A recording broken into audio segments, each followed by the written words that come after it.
isu yang beredar bahwa sis ini ada bakal calon juga sebagai wakil gubernur. Apa itu benar sis? Makanya orang baik harus masuk ke politik. Harus masuk ke politik. Jangan lari dari politik, jangan alergi terhadap politik. Karena dengan politik itu yang bisa menyentuh hajat hidup orang banyak. Kebijakan baik itu lahir dari politik. Jika kita itu menjadi ibaratnya pekerja sosial, kita tidak pernah pamer apa yang kita kerjakan. Itu bedanya.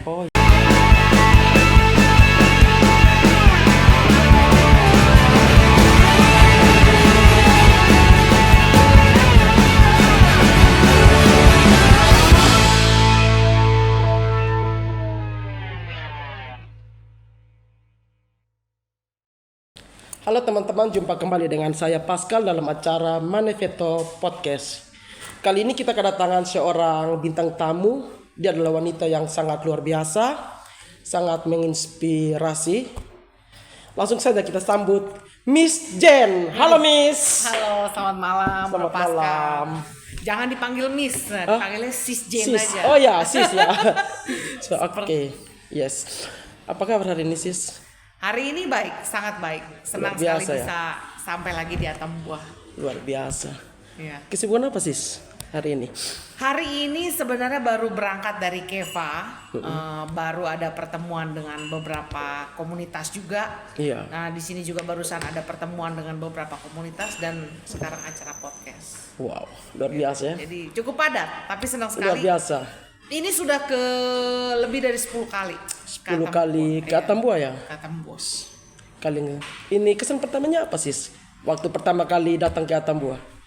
Pertama kali ke Atambua itu saya pikirnya dulu. Saya pikirnya wah ini tuh kota kecil. Yes. Terus kotanya tidak hidup gitulah biasa ya. Tapi ternyata kotanya ini kota yang hidup, kota perbatasan lagi. Gitu ya? Wah ada money changer gitu kan, ada bank-bank ternama di sini gitu kan. Wah ini keren ini.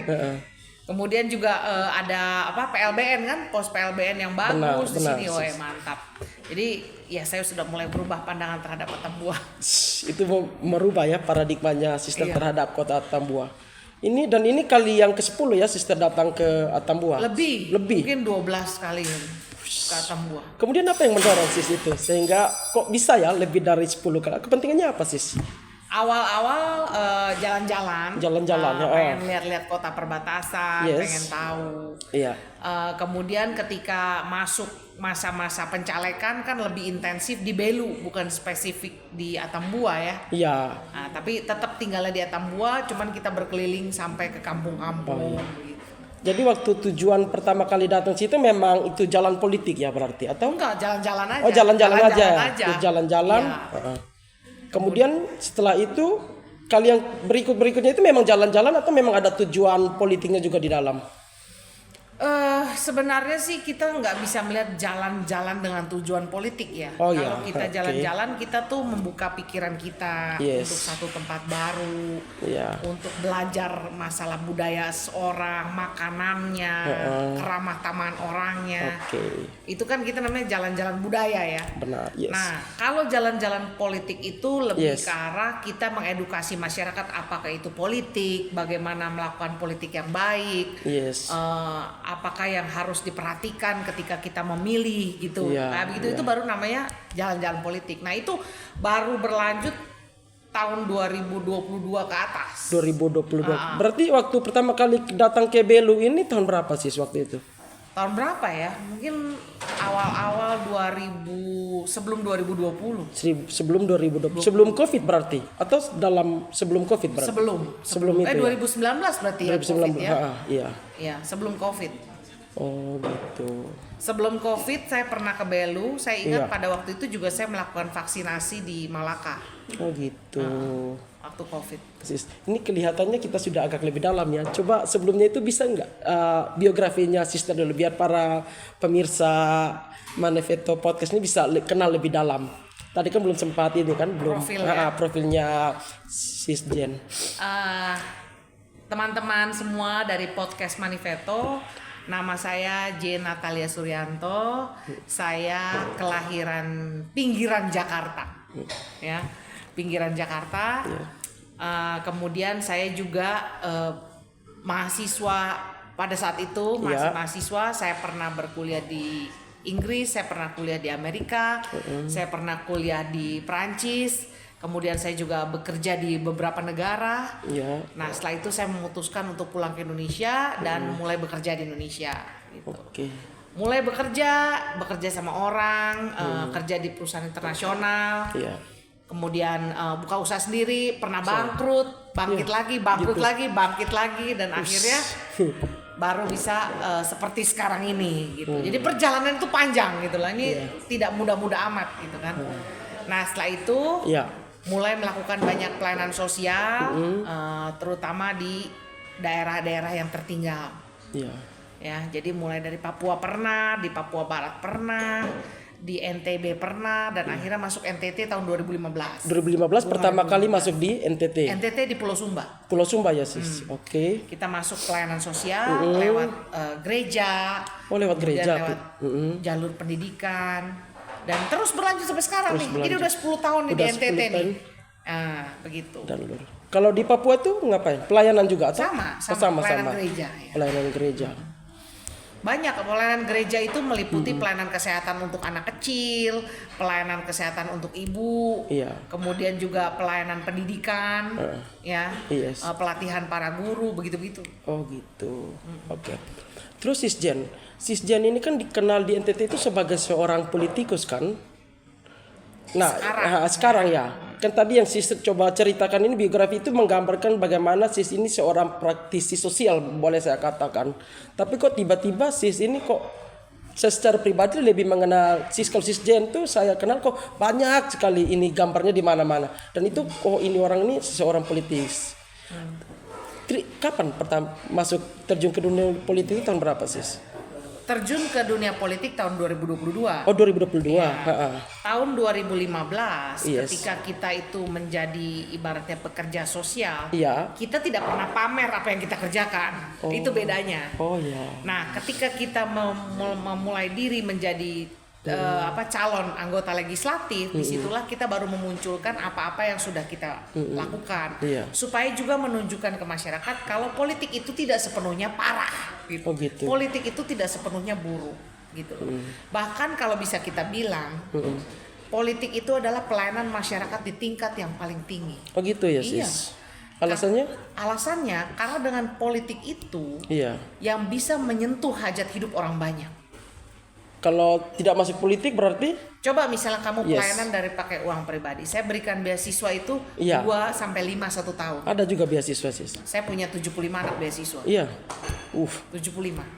Nah, beasiswa itu diberikan 2-5 1 tahun. Kadang-kadang kalau kita lagi banyak itu 9 orang 1 tahun. Kadang-kadang kalau lagi dalam keadaan bencana seperti Covid kita berikan 50. Tetap ada ya Sis. Tetap ada. Itu ini beasiswanya itu bagaimana Sis? Per semester kah atau sampai full 4 tahun? Full ya 4 tahun. Luar biasa. Nah, ketika kita melayani dengan uang pribadi, kita memberikan beasiswa itu, ya segitulah yang terdampak. Hanya 75 anak selama ini yang terdampak, begitu kan? Tapi kalau misalnya Bro Pascal itu ada di dalam politik, menggunakan program beasiswa pemerintah, 20.000, 30.000 anak yang langsung tertolong.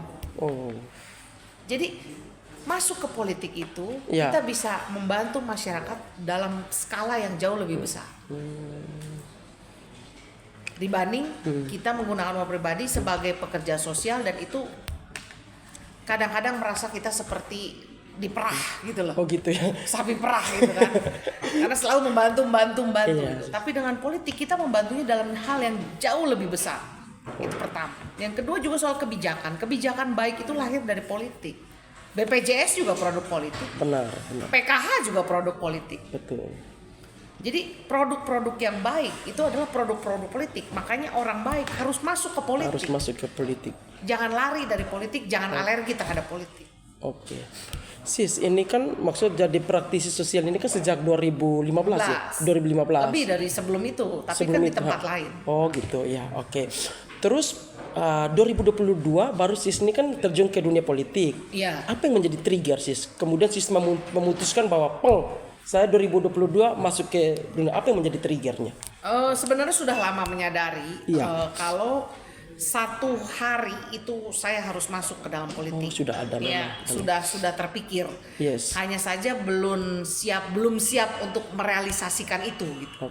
Pertama karena kita juga ada perusahaan, kemudian juga ada beberapa hal lainnya, pertimbangan ya kan, untuk masuk ke dunia politik. Apakah kita sanggup, apakah kita siap secara mental, apakah kita siap secara finansial, tuh banyak pertimbangannya gitu. Benar. Tapi karena kita suka menolong orang, maka kita harus memberanikan diri kalau di jalur politik kamu akan bisa lebih menolong banyak orang. Begitu. Benar, luar biasa. Kemudian sis, ini kan sudah kali yang kesekian kali lah sis datang di Kabupaten Belu. Menurut sis nih kira-kira, otomatis kan kalau datang sini pasti bersosialisasi dengan masyarakat sini kan? Iya. Apa sih yang sis lihat tentang anak-anak muda yang ada di kabupaten ini melihat politik? Menurut saya sih banyak anak muda yang tertarik ke politik. Ya. Hanya saja mungkin anak-anak tersebut atau pemuda-pemuda bro dan sis saya ini belum memiliki satu contoh orang di politik yang mereka bisa hormati dengan baik. Gitu. Benar. Itu pertama. Terus yang kedua, belum ada akses yang mengarahkan ini anak-anak muda ini kalau masuk ke politik nih mereka harus ngapain sih, apa step pertama, step kedua, step ketiga begitu loh. Tapi yang saya lihat dari Belu ini adalah satu komunitas yang luar biasa, toleransinya baik, kebinekaannya bagus. Dan ini harus orang-orang seperti orang-orang baik ini justru harus masuk ke dalam politik untuk menjaga ini semua. Benar sekali. Dalam skala yang lebih jangka panjang. Saya tidak mau kerukunan beragama, toleransi yang sudah bagus di Belu ini rusak. Dan itu harus orang-orang muda dan pro dan sis yang jaga. Benar sekali sis. Begitu. Oh ya sis. Oke, sis, terlepas daripada itu kan maksudnya sekarang nih kalau kita cari di Google kemudian lihat itu banyak sekali loh gambar isu yang beredar bahwa sis ini ini ada bakal calon juga sebagai wakil gubernur. Apa itu benar sis atau hanya tulisan itu saja untuk? Itu benar. Itu benar ya. Karena untuk menjadi bakal calon maka kita harus mendaftar secara resmi ke partai-partai. Nah itu tanggal 5-6 Mei saya sudah lakukan mendaftar secara resmi di 5 partai. Nah, karena itu saya bilang saya resmi mendaftar maka saya sebagai bakal calon. Oh gitu. Jadi itu bukan hoax ya sis, itu memang betul ya? Memang betul. Oke. Berarti datang ke sini itu dalam tujuan rangka konsolidasi atau tidak per hari ini? Kalau saya tidak pernah melakukan konsolidasi secara khusus gitu ya. Untuk sekarang ini belum ya. Tapi kalau misalnya kita pertemuan dengan komunitas-komunitas, pertemuan dengan masyarakat, terutama masyarakat yang kemarin memilih saya waktu pemilu legislatif. Benar. Saya sudah berjanji dengan masyarakat, kalah menang saya tetap kembali. Betul. Dan itu akhirnya ditepati. Jadi pada saat saya kalah di pileg karena PSI tidak lolos PT dan saya juga tidak bisa duduk di Senayan, saya tetap kembali. Jadi saya lihat desa-desa di mana suara saya banyak dan saya kembali untuk ucapkan terima kasih. Berarti sis ini termasuk orang, kalau bagi saya sih termasuk orang yang tahu bersyukur ya. Artinya setelah lulus atau tidak lulus tetap melihat datang untuk berterima kasih ya berarti.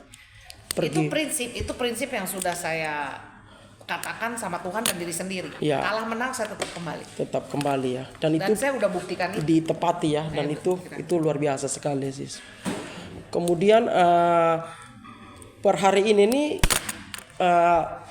rencana sis ke depannya itu apa sis dalam waktu dekat ini? Dalam waktu dekat saya masih harus berkeliling ya untuk konsolidasi dan bikin pertemuan-pertemuan dengan berbagai organ masyarakat, terutama untuk daerah Flores. Oh, daerah Flores. Iya. Karena saya sudah sering sekali melakukan konsolidasi dan juga pertemuan-pertemuan untuk daerah Timor, Sabur, Tesumba yang waktu itu merupakan dapil saya ya. Tapi untuk Flores, Alor, Lembata masih kurang. Nah, jadi saya harus masih terus jalan-jalan lah, menggarap untuk daerah-daerah itu. Untuk ini ya. Luar biasa sekali. Ya, jadi habis dari Belu saya kembali ke Kupang sebentar, kemudian saya lanjut Manggarai. Lanjut lagi ke Manggarai. Rencana kapan lagi main ke sini sis setelah ini? Belu ya, Ya, Belu. Dalam 1-2 bulan ini sudah balik. 1-2 bulan pasti Ya, kesini pasti lagi ya. kesini lagi. Luar biasa. Iya, sering. Sering ya, berarti Sering sekali, cinta ya. sekali dengan Belu ini. Iya, Belu ini enak sebenarnya. Oke.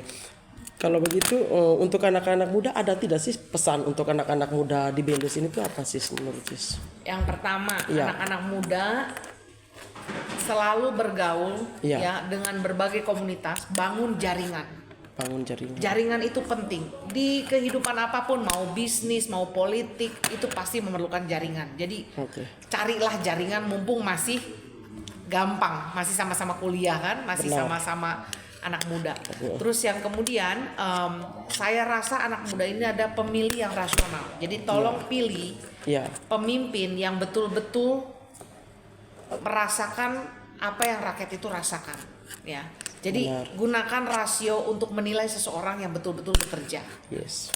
Kemudian yang ketiga nih, karena Belu adalah tempat yang sangat toleran ya. Iya. Pemilu itu 1 hari, hanya 20 pilkada ya, hanya 27 November 2024, 1 hari. Iya. Prosesnya panjang tapi hanya 1 hari. Benar. Nah, jangan sampai persaudaraan itu rusak hanya karena berbeda pilihan. Benar. Jadi pemilu 1 hari, saudara selamanya. Benar. Gitu. Jangan sampai itu rusak. Itu aja sih pesan Oke. untuk anak muda. Sis, thank you ya untuk pesannya. Saya juga merasa waktunya sangat berharga sekali dengan pesan-pesan yang tadi Sis sudah bagikan. Kami dari Manefeto Podcast juga berterima kasih kepada Sis sudah mampir dalam ruang Manefeto. Kemudian pesan-pesan yang sudah disampaikan kami tidak hanya simpan di pikiran, tapi mewakili anak-anak muda Belu. Tentu bahwa kami pesan-pesan yang tadi sudah dibagikan pasti kami simpan di dalam hati kami. Terima kasih ya Sis sudah mampir di ruang Manefeto Podcast. Terima kasih juga Bro Pascal udah undang saya. Siap.